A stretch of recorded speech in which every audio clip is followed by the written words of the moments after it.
ইসলামের প্রথম যুগে সাহাবীরা বিভিন্ন অঞ্চলে ইসলামের বাণী প্রচারের জন্য সফর করেছিলেন। বিশেষত নবী সাল্লাল্লাহু আলাইহি সাল্লামের সময়ে সাহাবীরা বাংলাদেশে এসে ইসলামের ধর্মীয় দৃষ্টিকোণ ও নবীজির শিক্ষা প্রচারের কাজ শুরু করেন। ইতিহাসবিদদের মতে যে কয়েকজন সাহাবী এসেছিলেন তারা হলেন সাহাবী গুলাম মুহাম্মদ। তিনি ছিলেন বাংলাদেশের চট্টগ্রাম অঞ্চলে প্রথম মুসলিম ধর্ম প্রচারক।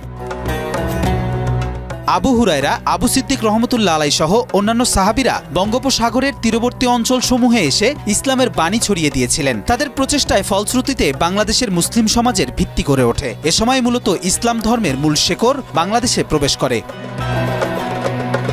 সাদ বিন আবি ওয়াক্কাস তিনি ইসলামের প্রথম যুগের একজন গুরুত্বপূর্ণ সেনাপতি ছিলেন। তার নেতৃত্বে বহু যুদ্ধে মুসলিমরা বিজয়ী হয়েছিল। কিছু ইতিহাস অনুসারে সাদ বিন আবি ওয়াক্কাস বাংলাদেশের দক্ষিণ পূর্ব অঞ্চলে ইসলাম প্রচার করেছিলেন।